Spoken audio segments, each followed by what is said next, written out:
Welcome to Civil Engineering Stormwater Management. Today we'll be talking about stormwater and what's the solution. So when I say solution, what do you all think of?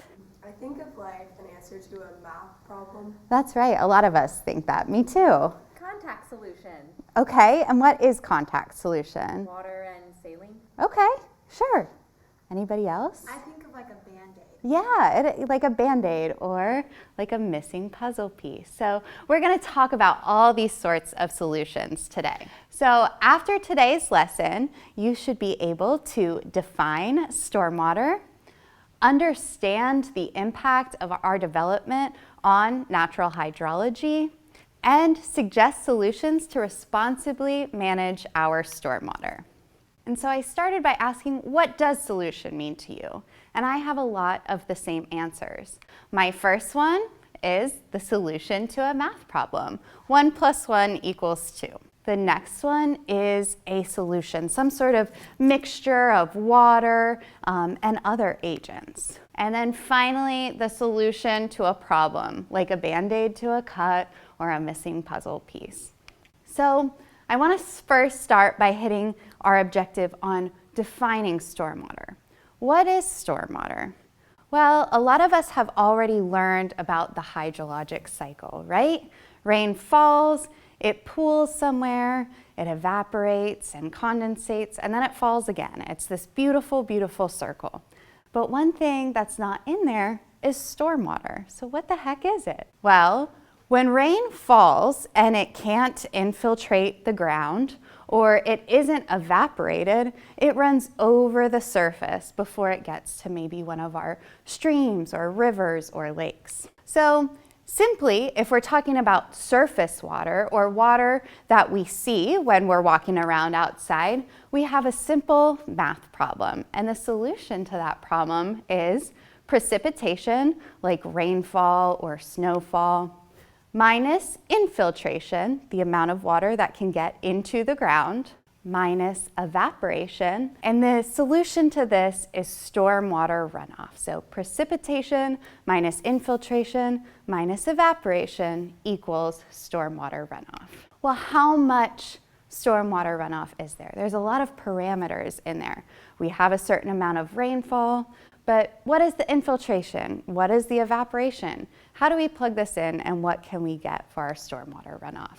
Well, a lot of this depends on the characteristics of our watershed. The watershed is an area that's defined by all the water that falls inside of this one area drains to a single point. So some characteristics of a watershed include the size and the shape, the topography, and what's going on in that watershed. What are we using the land for? Are we building a university? Is it an open park? So we can see here in this figure that we have a watershed, and maybe they're the same size. However, the shape of them looks very different. One is short, the other is very long. And so the amount of time it takes for water to flow from one point to another might be different. We know as the climate is changing, we're getting more and more rainfall every year. And that's what this map is showing from NOAA, that we're having more days with more rainfall than ever before. However, we keep hearing about our groundwater drying up and that we're having really dry areas in the United States. So this just doesn't seem to make much sense, right? We have more rainfall, but things are getting drier. How can that be? Well, we're going to find out how that's happening here. So I'm going to introduce you to a method called the rationale method. And it's what we use to determine how much stormwater there is in a small watershed. Now, this equation has 4 different parameters. We're trying to find peak discharge, or the maximum flow rate that's going to occur from all the water draining in that watershed. This is represented by the letter Q here. The next variable we have is C, and this is a runoff coefficient, and this has been derived after looking at many, many observations.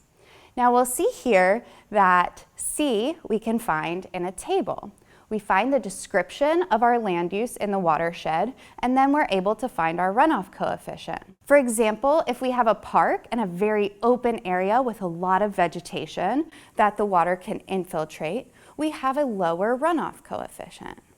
Well, what if we're in a neighborhood looking at a residential area? Well, think about a residential area. What do we have in a neighborhood? A yard, and presumably, maybe some gardens mixed in there. So it's this mixture of different land use. And so we have a moderate runoff coefficient.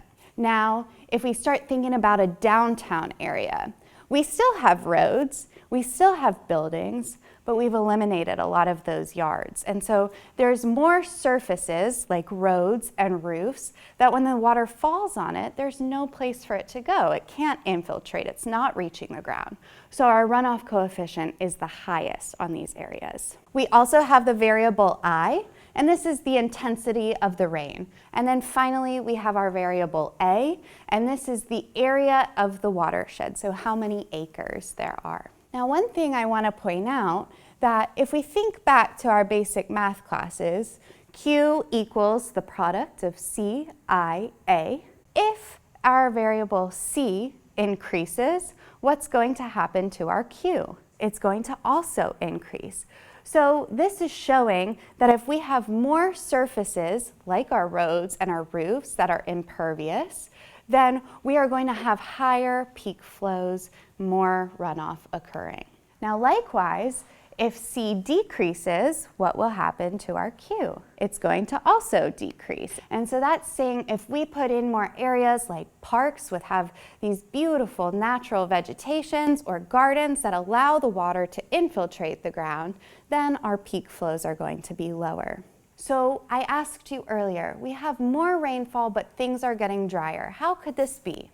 Well, we learned about our handy method, the rationale method, and we know that, okay, if we have more roads and roofs and surfaces like this, well, our runoff's going to increase. But that still hasn't answered why things are drier. Well, if we look at this picture from 2004, it's an aerial image, and we see a lot of open spaces with prairie and natural vegetation, a lot of area for water to infiltrate the ground. So flash forward 15 years, and we see the same area, except it's riddled with development. So we don't have that same open space. So as we continue to develop our landscape, we're putting in more impervious surfaces that the water can't get through, and thus we can't recharge our groundwater. So we've got to figure out some creative ways to handle our stormwater. Now, if we look at this, we see that in natural vegetated areas, there's only about 10% of the precipitation that results in runoff. Now, when we have urban areas, we increase that to 55%. Why exactly is this a problem? Well, whatever falls in our neighborhood is eventually going to reach our streams and our rivers. And you can see it's taking anything that it flows over with it. In the United States, we see that our rivers, our streams, our lakes, and our ponds are being seriously impacted and impaired by our stormwater runoff. But why is this? If it's just rainfall, what's happening? We see that stormwater runs over industrial sites, agricultural sites, urban and suburban areas, and even construction sites. And as this water flows over the surface, we're picking up all the associated pollutants with it. So what is in this water? We're going to focus in on urban and suburban areas. A lot of times the pollutants we're seeing in stormwater runoff is nutrients, suspended solids or matter like soil, heavy metals, even bacteria. We have hydrocarbons, and sometimes we even have microplastics, antibiotics, and emerging contaminants like caffeine as well. Well, what can we do about this?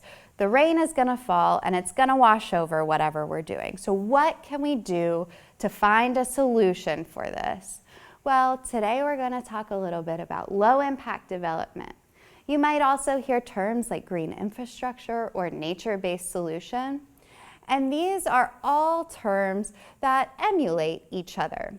But basically what we're trying to do is come up with practices or areas that we can put in around these impervious surfaces that emulate the natural systems. So maybe they're going to have some soil media that helps the water flow through and recharge those groundwater tables. It might have some vegetation on the top. And guess what? Not only is vegetation beautiful, but it can provide treatment for some of these pollutants too, taking it up in its root systems. So that way we're taking it out of the system.